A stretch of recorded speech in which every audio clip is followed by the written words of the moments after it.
We are finally back. I hope everyone is doing well, and today we have a Canada men's national team preview for this month's international window. For this window, Canada will play in 2 friendlies in Europe, and both of those will be away matches. They'll be hosted in Romania, and afterwards they will be hosted by Wales. Most recently, Canada was upset by Guatemala back in Minneapolis, Minnesota, over the summer in the quarterfinals of the 2025 CONCACAF Gold Cup.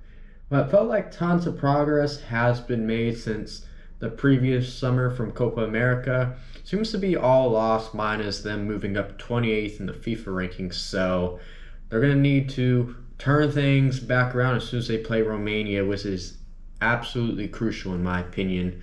And the roster, it's also fairly banged up going into this window, which will allow less experienced players to see some minutes. And as per usual, we'll look at the schedule, what's ahead, and then we'll look at the roster. I'll introduce a couple of new faces, and lastly, I will be sharing my starting 11 that I expect first to come up. For the upcoming schedule, Canada will play in Bucharest, hosted by Romania on September 5th. That match will be at 2 p.m. Eastern, 9 p.m. local time at the Arena Nacional, so it will be a late one. Romania is currently ranked 48th in the FIFA rankings.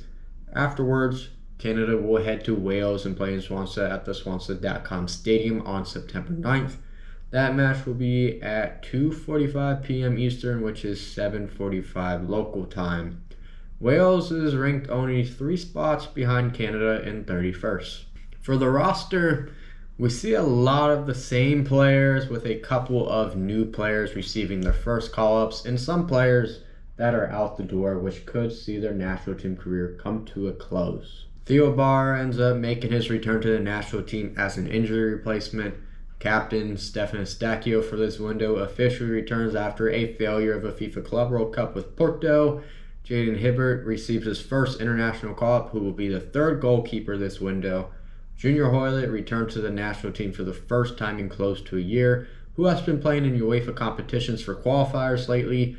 Shaquille Marshall-Ruddy also receives his first international call-up, who has seen plenty of stability this year since his move earlier on. Players currently out injured or due to other reasons include Sam Adekubi recovering from torn Achilles.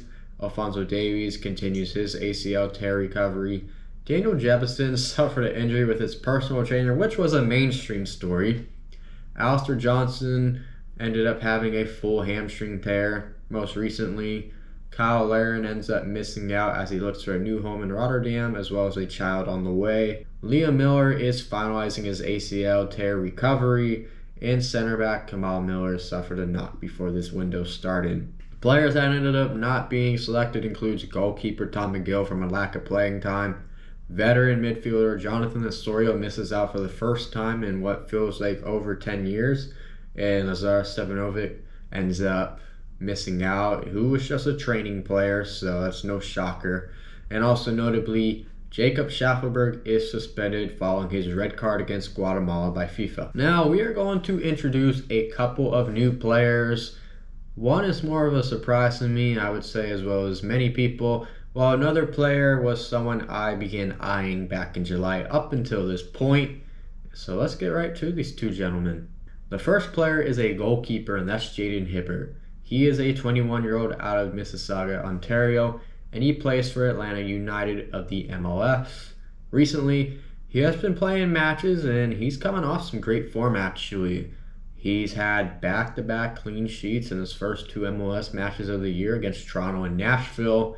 And he's also most recently been named the best MLS goalkeeper of the last match day.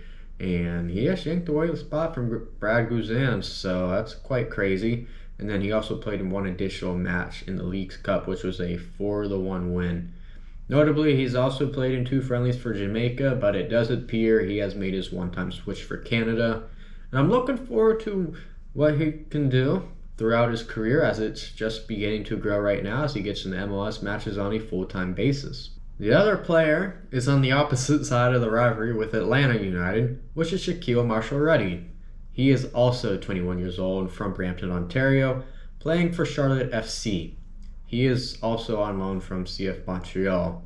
And this move has really helped Marshall Ruddy going to Charlotte, North Carolina, and he's grown a lot, beginning notably at the Leagues Cup, in my opinion.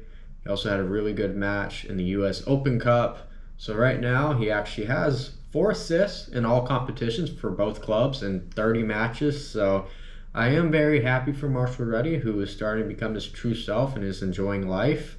And it does appear Toronto FC ends up folding the bag once again, even though they did get the money for sending him off to CF Montreal. Depending what happens after the loan, we'll see if it's still a loss for Toronto FC. Now we're going to get into the starting 11, and this is going to be a 4-4-2 formation. First off, Jesse Marsch is looking for vocal leaders on the pitch this window. I feel that begins with Maxime Crepeau, and due to the weakened backline displayed on the screen, I feel him as a sweeper keeper will be a difference maker for sure, and it will also help the backline be more confident. At the left back position, I have Richard Larea, who it'd be nice if we could have on the right, but due to the Johnston injury, that's not the case. Derek Cornelius is on the left center back, and fighting against him for that number 2 spot is Luc de Fougerols, who received a loan to Belgium notably. And at the right back position, Nico Seeger moves out of the midfield and back to the right back position. Looking further up to the left midfield role, it's Ali Ahmed, who can be very technical, and this could be a big opportunity for him due to Schaffelberg missing out. In the center midfield, I have captain Stefan Estacchio, and to the right of him will be Ismail Kone, who did make his loan move to Italy over the summer. And out on the right is Canada's most informed player right now, in my opinion, and that is Tajon Buchanan.